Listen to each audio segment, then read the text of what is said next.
ಸೊನ್ನೆಯಿಂದ ಶುರು ಮಾಡಿ ಕೇವಲ 7 ದಿನದಲ್ಲಿ ಒಂದು ಆನ್ಲೈನ್ ಟೀ ಶರ್ಟ್ ಬಿಸ್ನೆಸ್ ಶುರು ಮಾಡಿ ಅದರಿಂದ ಲಾಭ ಗಳಿಸಲು ಸಾಧ್ಯನಾ? ಕೇಳೋಕೆ ಸಿನಿಮಾ ಕಥೆ ಥರ ಇದೆ ಅಲ್ವಾ? ಬನ್ನಿ, ಇದೊಂದು ನಿಜವಾದ ಪ್ರಯೋಗ. ಇದರಲ್ಲಿ ಏನಾಯ್ತು ಅಂತ ವಿವರವಾಗಿ ನೋಡೋಣ. ಈ ಮಾತು ಕೇಳಿದ್ರೆ ಇದ್ಯಾವುದು ಕತೆ ಅಂತ ಅನಿಸ್ಬೋದು ಅಲ್ವೇ? ಆದರೆ ಇದು ನಿಜ. ಅಂದ್ರೆ ದೊಡ್ಡ ಮಟ್ಟದ ಬಂಡವಾಳ ಹಾಕ್ದೆ, ಮನೆಯಲ್ಲಿ ಬಾಕ್ಸ್ ಸ್ಟಾಕ್ ತುಂಬಿಸ್ದೆ ಲಾಭ ಮಾಡೋಕೆ ಒಂದು ದಾರಿ ಇದೆ. ಈ ಮಾಡೆಲ್ಗೆ ಒಂದು ಹೆಸರಿದೆ, ಪ್ರಿಂಟ್ ಆನ್ ಡಿಮ್ಯಾಂಡ್.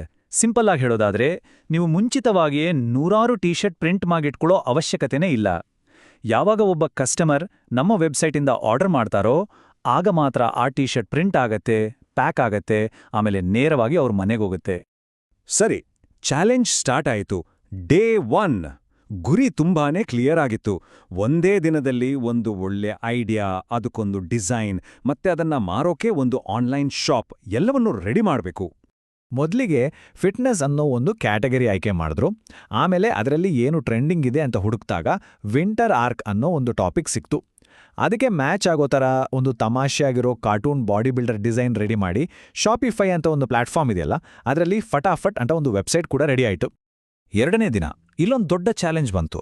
ಕೈಯಲ್ಲೇ ಒಂದೇ ಒಂದು ಟೀ ಶರ್ಟ್ ಕೂಡ ಇಲ್ಲ, ಆದರೆ ವೆಬ್ಸೈಟಲ್ಲಿ ಅದನ್ನು ನೋಡೋರಿಗೆ ಎಕ್ದಮ್ ಪ್ರೊಫೆಷ್ನಲ್ ಆಗಿ ಅಟ್ರಾಕ್ಟಿವ್ ಆಗಿ ಕಾಣಿಸ್ಬೇಕು. ಅದನ್ನ ಮಾಡೋದು ಹೇಗೆ? ಮೊದಲು ಒಂದು ಟೀ ಶರ್ಟ್ ಪ್ರಿಂಟ್ ಮಾಡಿಸಿ ಫೋಟೋಶೂಟ್ ಮಾಡೋಣ ಅಂತ ಪ್ಲಾನ್ ಇತ್ತು. ಆದರೆ ಫೋಟೋಸ್ ಅಷ್ಟು ಚೆನ್ನಾಗಿ ಬರಲಿಲ್ಲ. ಆಗಲೇ ಒಂದು ಸೂಪರ್ ಐಡಿಯಾ ಹುಡಿದಿದ್ದು. ಆನ್ಲೈನಲ್ಲಿ ಸಿಗೋ ಫ್ರೀ ಮಾಕಪ್ ಟೂಲ್ಸ್ ಬಳಸಿ ಟೀ ಶರ್ಟ್ ಹಾಕಿದ್ರೆ ಹೇಗಿರುತ್ತೆ ಅಂತ ತೋರಿಸೋ ಡಿಜಿಟಲ್ ಇಮೇಜ್ಗಳನ್ನ ರೆಡಿ ಮಾಡಿದ್ರು. ಅಷ್ಟೇ, ವೆಬ್ಸೈಟ್ ಲುಕ್ ಪೂರ್ತಿ ಚೇಂಜ್ ಆಗೋಯ್ತು. ಆ್ಯಂಡ್ ಆ ಸಣ್ಣ ಚೇಂಜಿಂದ ಏನಾಯ್ತು ಗೊತ್ತಾ? 2ನೇ ದಿನ ಮುಗಿಯೋದ್ರೊಳಗೆ ಮೊದಲನೇ ಆರ್ಡರ್ ಬಂತು. ಇದು ಬರೀ ಒಂದು ಸೇಲ್ ಆಗಿರಲಿಲ್ಲ, ಈ ಐಡಿಯಾ ವರ್ಕ್ ಆಗುತ್ತೆ ಅನ್ನೋದಕ್ಕೆ ಸಿಕ್ಕಿದ ಮೊದಲ ಪ್ರೂಫ್ ಆಗಿತ್ತು. ಆದರೆ ಆ ಖುಷಿ ಜಾಸ್ತಿ ಹೊತ್ತಿರಲಿಲ್ಲ. 3ನೇ ದಿನಕ್ಕೆ ಗೊತ್ತಾಯ್ತು ಏನೋ ಒಂದು ದೊಡ್ಡ ತಪ್ಪು ನಡೀತಿದೆ ಅಂತ. ಯಾಕಂದ್ರೆ ಅವರು ಮಾಡಿದ ಡಿಸೈನ್ ತಪ್ಪು ಜನರಿಗೆ ರೀಚ್ ಆಗ್ತಿತ್ತು.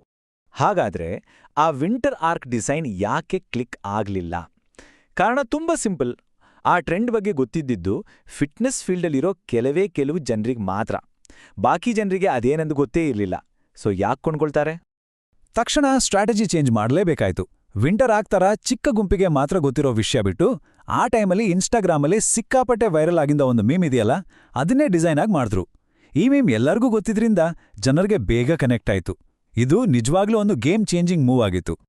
ಹೊಸ ವೈರಲ್ ಡಿಸೈನ್ ರೆಡಿ. ಇನ್ಸ್ಟಾಗ್ರಾಮಲ್ಲಿ ರೀಲ್ಸ್, ಪೋಸ್ಟ್ಸ್ ಅಂತ ಎಲ್ಲನೂ ಹಾಕಿದ್ರು. ಆದ್ರೆ 4ನೇ ದಿನದ ಕೊನೆಗೆ ರಿಸಲ್ಟ್ 0. ಒಂದೇ ಒಂದು ಸೇಲ್ ಆಗಿಲ್ಲ. ಸಮಸ್ಯೆ ಏನು ಅಂತ ಇಲ್ಲೇ ಕ್ಲಿಯರ್ ಆಗಿ ಗೊತ್ತಾಗ್ತಿದೆ ನೋಡಿ. ಜನ ವೆಬ್ಸೈಟ್ಗೆ ಬರ್ತಾ ಇದ್ರು, ವಿಸಿಟ್ ಮಾಡ್ತಿದ್ರು, ಆದರೆ ಯಾರೂ ಏನೋ ಕೊಂಡ್ಕೊಳ್ತಿರ್ಲಿಲ್ಲ. ಬರೀ ಫ್ರೀ ಮಾರ್ಕೆಟಿಂಗ್ ಮಾಡಿದ್ರೆ ಜನನ ಕನ್ವಿನ್ಸ್ ಮಾಡೋಕೆ ಆಗ್ತಿಲ್ಲ ಅನ್ನೋದು ಕನ್ಫರ್ಮ್ ಆಯ್ತು. 4 ದಿನದ ಕಾಯುವಿಕೆಯ ನಂತರ ಈ ಚಾಲೆಂಜ್ನ ಅತಿದೊಡ್ಡ ಟರ್ನಿಂಗ್ ಪಾಯಿಂಟ್ ಬಂತು. ಸುಮ್ಮನೆ ಕಾಯೋದನ್ನ ಬಿಟ್ಟು ನಾವೇ ಕಸ್ಟಮರ್ಸ್ನ ಹುಡ್ಕೊಂಡು ಹೋಗೋಣ ಅಂತ ಡಿಸೈಡ್ ಮಾಡಿ ಪೇಡ್ ಆಡ್ಸ್ ಅಂದ್ರೆ ದುಡ್ಡು ಕೊಟ್ಟು ಜಾಹೀರಾತು ಕೊಡೋ ನಿರ್ಧಾರ ಮಾಡಿದ್ರು. ತಕ್ಷಣವೇ ಫೇಸ್ಬುಕ್ಕಲ್ಲಿ ದಿನಕ್ಕೆ ಬರೀ ₹200 ಬಜೆಟ್ ಇಟ್ಟು ಆಡ್ಸ್ ಶುರು ಮಾಡಿದ್ರು. ಯಾರು ಮೀಮ್ಸ್, ಜೋಕ್ಸ್ ಎಲ್ಲ ಇಷ್ಟಪಡ್ತಾರೋ ಅವ್ರನ್ನೇ ಟಾರ್ಗೆಟ್ ಮಾಡಿದ್ರು. And result ಅದ್ಭುತವಾಗಿತ್ತು. ಆಡ್ಸ್ ಶುರು ಮಾಡಿದ ಮೊದಲನೇ ದಿನಾನೇ 4 ಸೇಲ್ಸ್ ಆಯಿತು. ಆ 4 ಸೇಲ್ಸಿಂದ ಎಲ್ಲ ಖರ್ಚು ಹೋಗಿ ಒಂದೇ ದಿನದಲ್ಲಿ ₹832 ನಿವ್ವಳ ಲಾಭ. ಇದು ಪೇಡ್ ಆಡ್ ಸ್ಟ್ರಾಟಜಿ 100% ಸಕ್ಸಸ್ ಅಂತ ಪ್ರೂವ್ ಮಾಡ್ತು. 5ನೇ ದಿನ ಸಿಕ್ಕಿದ್ದ ಸಕ್ಸಸ್ 6ನೇ ದಿನ ಕೂಡ ಮುಂದುವರಿತು. ಈಗ ಬಿಸ್ನೆಸ್ ಒಂದು ಸರಿಯಾದ ದಾರಿಯಲ್ಲಿತ್ತು. ಸೇಲ್ಸ್ ಒಂದರ ಮೇಲೊಂದರಂತೆ ಬರೋಕೆ ಶುರುವಾಯಿತು. ಈ ಚಾರ್ಟ್ ನೋಡಿದ್ರೆ ವ್ಯತ್ಯಾಸ ಕ್ಲಿಯರ್ ಆಗಿ ಗೊತ್ತಾಗತ್ತೆ. ಆಡ್ಸ್ ಇಲ್ಲದೆ 4 ದಿನಕ್ಕೆ ಆಗಿದ್ದು ಬರೀ ಒಂದೇ ಸೇಲ್.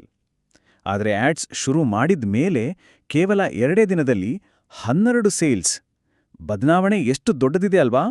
ಇನ್ನು ಇಂಟ್ರೆಸ್ಟಿಂಗ್ ವಿಷಯ ಅಂದ್ರೆ ಈ ಜಾಹೀರಾತು ಬರೀ ಎಫೆಕ್ಟಿವ್ ಆಗಿರಲಿಲ್ಲ, ತುಂಬಾ ಅಗ್ಗ ಕೂಡ ಆಗಿತ್ತು. ಅಂದ್ರೆ ಒಬ್ಬ ಕಸ್ಟಮರ್ನ ಪಡೆಯೋಕೆ ಖರ್ಚಾಗಿದ್ದು ಬರೀ ₹97 ಅಷ್ಟೇ. ಇದು ನಿಜಕ್ಕೂ ಒಂದು ಅದ್ಭುತ ರಿಸಲ್ಟ್. ಚಾಲೆಂಜ್ನ ಕೊನೇ ದಿನ ಸ್ಟ್ರಾಟಜಿನ ಇನ್ನಷ್ಟು ಸ್ಟ್ರಾಂಗ್ ಮಾಡಿದ್ರು. ಆಡ್ಸ್ ಬಜೆಟ್ನ ಡಬಲ್ ಮಾಡಿ ಬಂದಿದ್ದ ಎಲ್ಲಾ ಆರ್ಡರ್ಸ್ಗಳನ್ನ ಫುಲ್ಫಿಲ್ ಮಾಡೋ ಕಡೆ ಗಮನ ಕೊಟ್ರು. ಕೊನೆಯ 3 ದಿನದಲ್ಲಿ ಫೇಸ್ಬುಕ್ ಆಡ್ಸಿಂದ ಮಾತ್ರ ಬಂದಿರೋ ಒಟ್ಟು ಸೇಲ್ಸ್ 19. ಇದು ಈ ಎಕ್ಸ್ಪೆರಿಮೆಂಟ್ ಎಷ್ಟು ಸಕ್ಸಸ್ ಆಯ್ತು ಅನ್ನೋದನ್ನ ತೋರಿಸುತ್ತೆ. ಸರಿ, ಈಗ ಎಲ್ರೂ ಕಾಯ್ತಿರೋ ಮೂಮೆಂಟ್ 7 ದಿನಗಳ ಕಷ್ಟದ ನಂತರ ಕೊನೆಗೆ ಉಳಿದಿಂದು ಎಷ್ಟು, ಲಾಭ ಎಷ್ಟು ಬಂತು? ಬನ್ನಿ ಫೈನಲ್ ಲೆಕ್ಕ ನೋಡೇ ಬಿಡೋಣ. ಇಲ್ಲಿ ನೋಡಿ, ಪೂರ್ತಿ ಲೆಕ್ಕಾಚಾರ ಇದೆ. ಒಟ್ಟು ರೆವೆನ್ಯೂ ಬಂದಿದ್ದು 14,376 ರೂಪಾಯಿ. ಅದರಲ್ಲಿ T shirt printing, shipping, Facebook ads ಮತ್ತೆ ಶಾಪಿಫೈ ಫೀ ಇದೆಲ್ಲ ಖರ್ಚನ್ನ ಕಳೆದ್ರೆ ನಮಗೆ ಅಸಲಿ ಲಾಭ ಸಿಗುತ್ತೆ. ಮತ್ತು 7 ದಿನದ ಈ ಚಾಲೆಂಜ್ನ ಕೊನೆಯಲ್ಲಿ ಸಿಕ್ಕಿದ ನಿವ್ವಳ ಲಾಭ 3,245 ರೂಪಾಯಿ. 0ಯಿಂದ ಶುರು ಮಾಡಿ 1 ವಾರದಲ್ಲಿ ಗಳಿಸಿದ ಯಶಸ್ಸು ಇದು. ಹಾಗಾದ್ರೆ ಈ ಇಡೀ ಪ್ರಯೋಗದಿಂದ ನಾವು ಕಲಿಯೋದೇನೋ? ನೋಡಿ, ಒಂದು ಒಳ್ಳೆ ಐಡಿಯಾ ಇದ್ರೆ ಮಾತ್ರ ಸಾಲ್ದು. ಅದನ್ನ ಹೇಗೆ ಕಾರ್ಯರೂಪಕ್ಕೆ ತರ್ತೀವಿ, ಸಮಸ್ಯೆ ಬಂದಾಗ ಹೆದರದೆ ಹೇಗೆ ನಮ್ಮ ಪ್ಲಾನ್ ಬದಲಾಯಿಸ್ತೀವಿ, ಮತ್ತು ಮುಖ್ಯವಾಗಿ ನಮ್ಮ ಪ್ರಾಡಕ್ಟನ್ನ ಸರಿಯಾದ ಜನರ ಹತ್ರ ತಲುಪಿಸೋಕೆ ಯಾವ ಮಾರ್ಕೆಟಿಂಗ್ ಸ್ಟ್ರಾಟಜಿ ಬಳಸ್ತೀವಿ, ಇವೆಲ್ಲವೂ ಸೇರಿ ಒಂದು ಐಡಿಯಾವನ್ನ ಒಂದು ಲಾಭದಾಯಕ ಬಿಸ್ನೆಸ್ ಆಗಿ ಬದಲಾಯಿಸುತ್ತೆ.